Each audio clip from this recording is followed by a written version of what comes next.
In this video, we are going to break down the interface of 3ds Max. At first glance, you may get confused by all of the commands, tools, and menus all over the place. But trust me, this is completely normal. I felt the same thing when I used 3ds Max for the first time. Also, 3ds Max is a very robust software.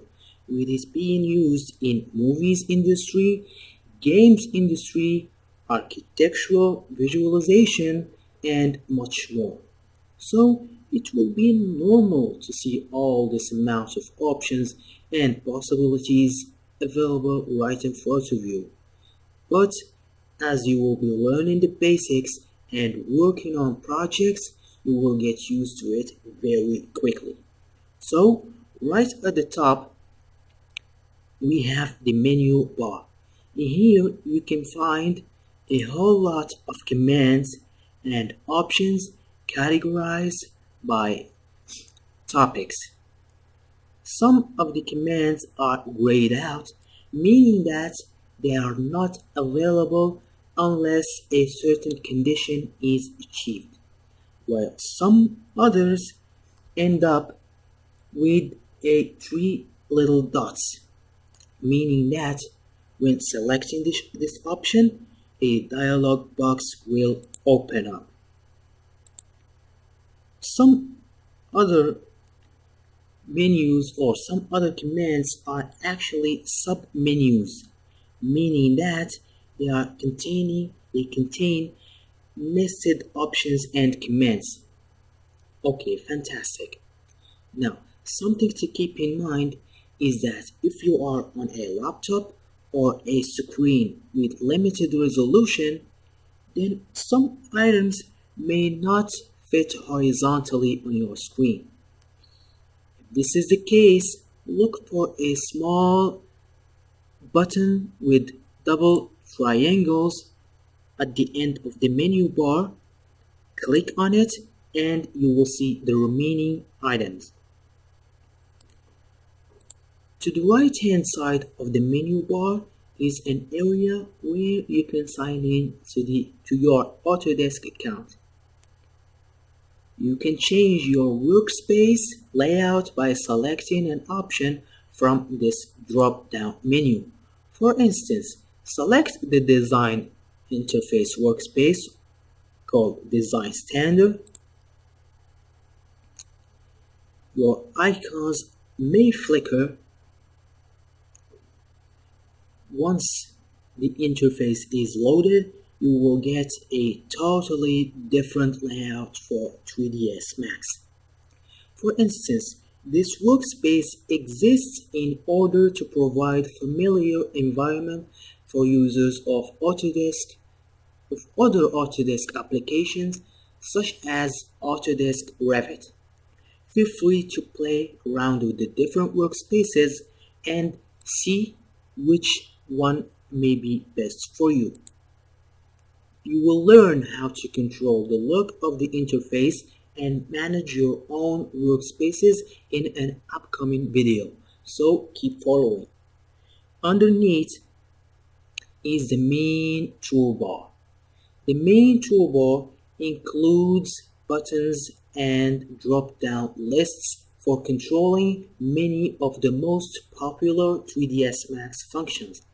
For example, the undo command, the reader command, linking tools, transform tools, selection commands, snap commands, and rendering commands. Now, if you don't see the full toolbar because of the limited resolution of your screen, simply hover over your toolbar until you get the hand icon, then click and drag to see the hidden icons. Okay, fantastic. So, to reveal an icon's name, you can simply hover your mouse over an icon and boom, the name will show up.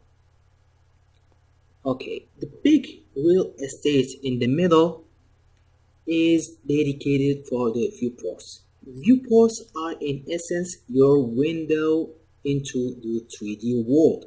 This is actually where you are going to spend most of your time manipulating and editing your objects. To the right hand side, you have the command panel. The command panel is actually the heart of 3ds Max. You will be using it more often to create and edit your objects. It includes 6 separate panels accessed via tab icons. Let me show you. Each panel can be accessed by clicking on its icon. The Create panel allows you to create objects. The Modify panel allows you to edit and modify and stack effects on your objects. The Hierarchy panel contains options for setting up the pivot points, setting up the IK, and linking for your objects. The Motion panel is dedicated for animation purposes. The Display panel is what you would use to control the appearance of your objects. And finally, the Utilities panel contains tools and utilities with specific usage. Okay, fantastic. The lower interface bar includes several sets of controls. At the lower right corner, you have the viewport navigation tools, which you can use to control your navigation within the viewport.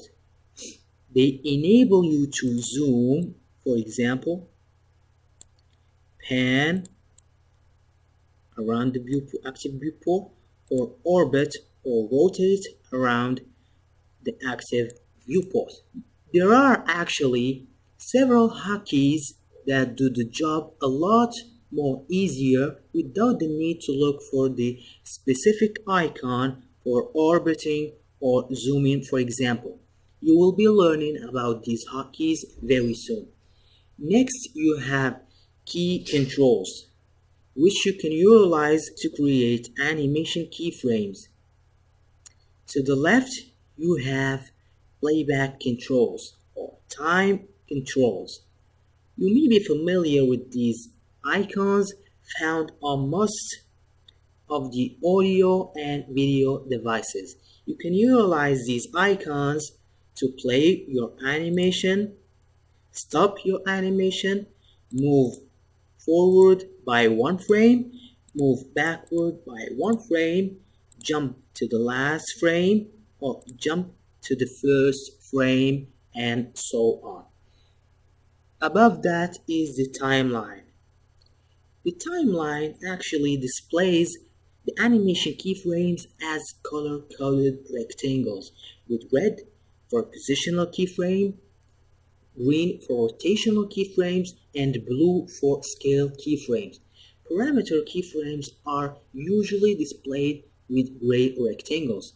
You can use the timeline to select, move, and delete keyframes. You can drag the time slider to go to a specific animation frame.